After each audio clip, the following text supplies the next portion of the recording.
Welcome.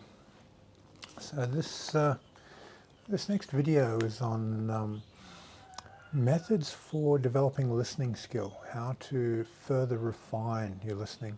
So on the last video I covered the 4 stages where you spend morning to sunrise to sunset just observing the feeling of life force, and over a period of time you start identifying with it, that your mind takes on the frequency of life force so intensely that you feel I am life force. And then as you take on the identity, your will expresses itself through that identity, I am, and you're able to move the life force. And then it reaches a point where you're able to transform the life force and animate ideas and feelings and visualizations and manifest different types of experiences.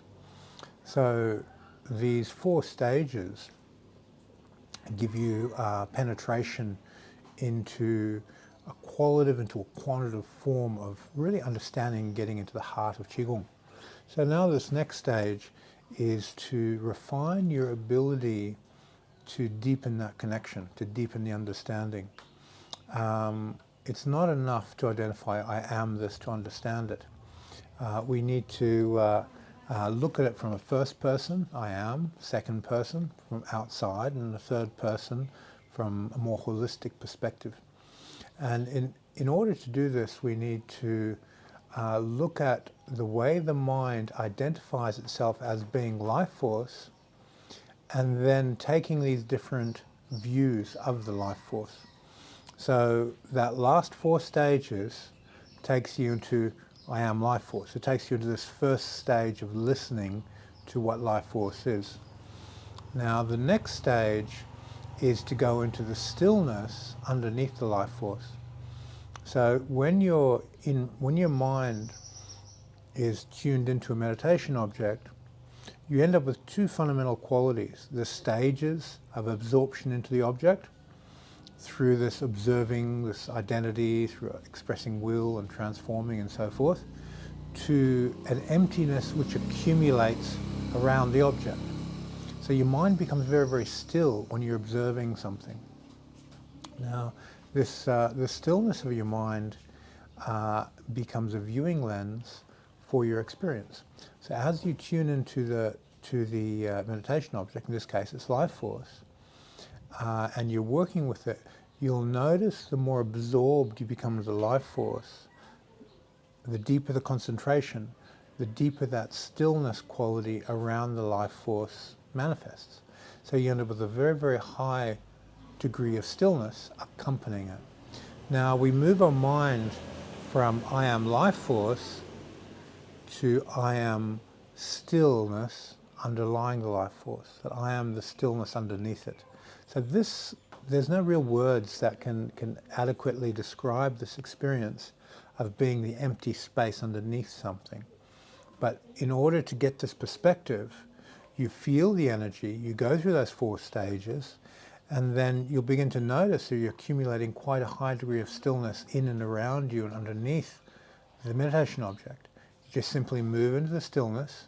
You still are the meditation object, but you're also the stillness underneath it. And as you move into the stillness underneath the meditation object, there's a wide range of perspectives, from the object moving from a state of being a form to a vibration, to being a form to being empty space, from a form to being a mind substance, from a form to having a personality and agenda, and so forth.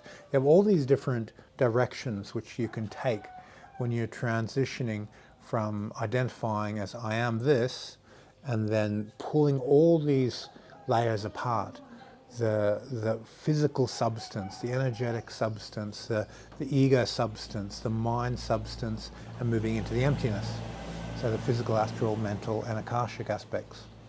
Now, as we pull this life force apart, if your mind gets pulled into seeing its ego agenda, what it's blueprinted to do, how it manifests life, then that will obviously become a part of your experience of, okay, yeah, this is what's being presented, and you journal it, and you explore it, and you investigate it.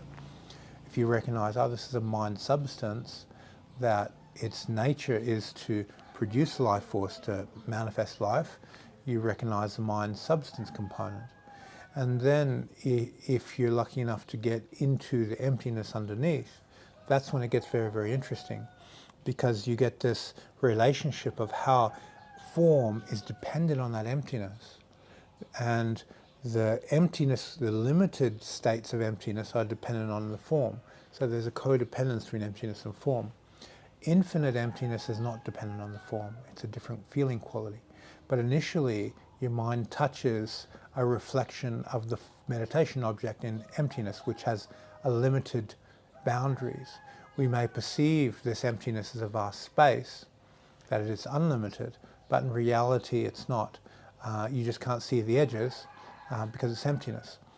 And as you get into investigating these formless mind states, the wuji of objects, the akashic substance underneath matter, you really get to understand the life force.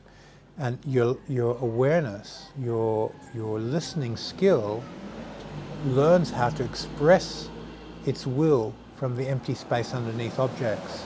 And this is where the big leaps in transformation and Qigong power and discernment and understanding and your life's path start to unfold.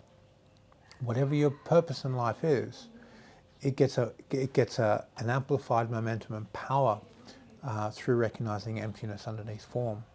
So this is one more method you can use to really go to the heart of matters. When you get to this emptiness underneath form stage, there's equanimity that starts to take place, because you have energy vibrating from form to emptiness back into form. Particles are appearing and disappearing, and right at the flux point, that's where the magic happens, right? The equanimity point. And you can only access equanimity by being on both ends of the spectrum, training form jhanas and formless jhanas puts you to the equanimous space in between. And this is where the deep learning happens. This is where the doors open. This is where you have all these aha moments from developing this emptiness. So in revision, you've done those 4 stages of understanding life force, from observing to identifying, willing, and transforming. And you notice the accumulated stillness underneath those stages. And then you move to the stillness underneath the life force, that you recognize that the life force is inherently empty. And the more you recognize that emptiness underneath the life force, the more you understand it, the greater the equanimity, the greater the insight, and doors start opening between the unconscious and conscious minds. Okay, thank you for your time, and see you on the next video.